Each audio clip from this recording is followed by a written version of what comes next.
good evening, everyone. We're at Straw Hat Farmers, and today we're doing some weeding. Miss Straw Hat is here with me, and she's looking so beautiful this evening. I'm telling you guys, look at her. So we are in the farm this evening. We have come to the realization that we are under siege from weeds. So we've been experiencing some rainfall recently, some more frequent than we're accustomed to. So as a result, the grasses and the weeds are going out of control. So we have to put in some work. We have recently transplanted. So you can see behind me the mature corns that we should be reaping very soon. But in front of me, let me show you, are these that we have very recently transplanted. The first set of transplants are over that side, so we transplant coming this direction, and these are the latest or the youngest set. So we are going to be giving them some fertilizer and stuff, but before we do that, we're going to have to do some weeding, because what happens is that they're at the stage where we're giving them mostly nitrogen, so in the form of calcium nitrate. So what we're trying to avoid is when we're putting the calcium nitrate on it, to have the calcium nitrate be used by the grass to grow and overgrow or overtake the corns. So what's going to happen is that the grasses and the weeds are actually going to take the nitrogen and the other nutrients that we're applying and basically grow out of control, and the corns are going to suffer. So we're trying to weed as quickly as possible and then get to put the fertilizer on them. So that's what we're trying to do. But there are other ways to do it rather than to hand weed, which is what we're doing. But I don't think we take enough consideration. We don't take things into consideration much as farmers or as just humans in general, because you can use herbicides, because a lot of persons use herbicides before they're planting, they start planting, to kill out the grass and the weeds and to limit their growth in the early stages of the plant growth, right? So what happens is that you'd apply herbicides and then continually apply it. You can put like a guard around the spray nozzle to go in between the plants, so that it will kill the weeds, but it won't affect your plants. And But the thing is, you have selective herbicide, like them just kill like grass and kill weeds. Yeah. that's true. So you have some herbicides that are used specifically to target weeds, but not affect the crops that you're actually planting.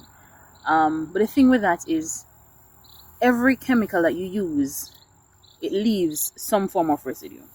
So either it leaves it on the plant or it leaves it on the fruit, right? Because some of the chemicals that we're using, they're actually systemic chemicals.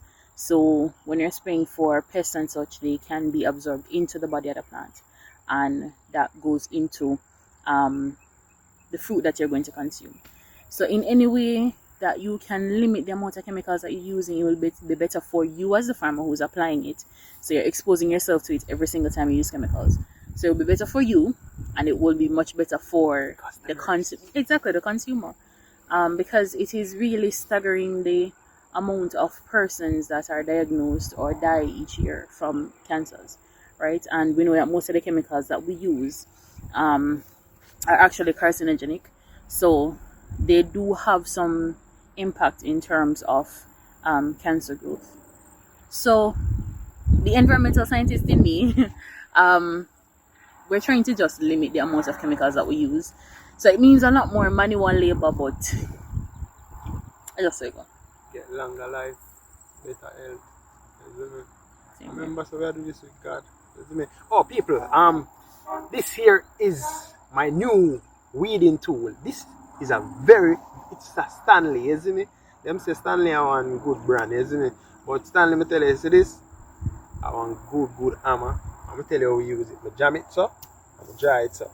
Jam it up, I dry it up. And I take out every one of the grass them out of the ground. Yeah, man, I tell you.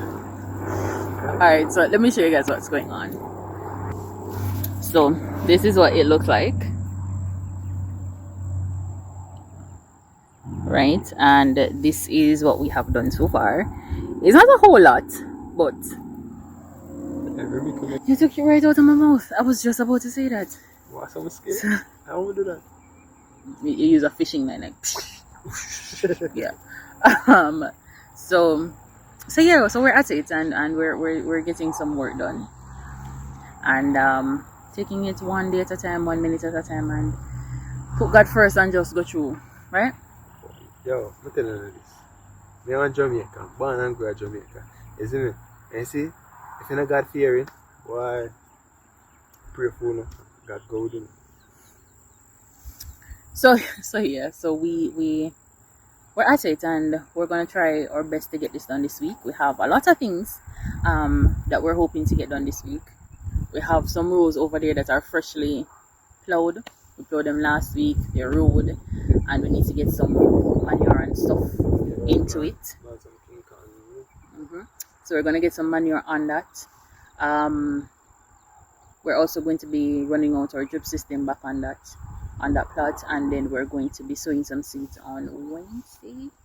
We're going to be sowing about 8,000 seeds. 8,000. Yes, so about 8,000 seeds, and then we're going to actually be reaping these early tomorrow morning, in the name of the Lord. So we're going to should be videoing that. Yeah, and then we have this to finish weeding out and what's the word I'm looking for? Molding. I was about to say molting, anyways, and molding. The thing though is, with the rain, it has made the soil a little softer than normal, because what we have is clay soil.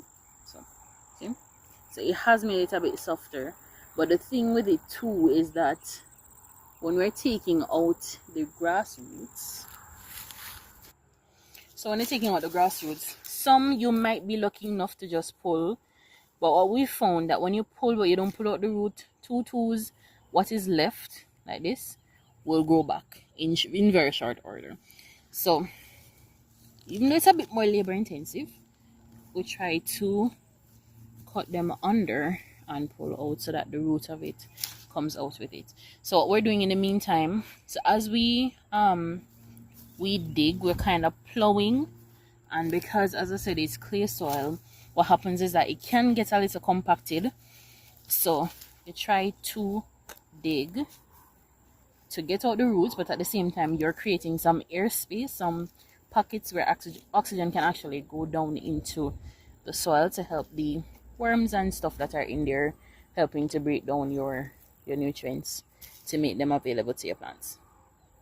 So it's a lot more manual work, a lot more energy and effort, but honestly I think it is the far better way than to be constantly using chemicals and such. So because I was demonstrating, there's no gap between us. What's the answer? And I just know that. What? Hello there. That's why the old birds at church love him off. Hey. Big up to my church people, isn't it? Bless up on yourself. Brother Akin will be at church at Sunday. Alright, so that's it. I was taking a bit of a mini break. So we're going to get back to work and to hopefully get this road done before it gets dark. So we're out.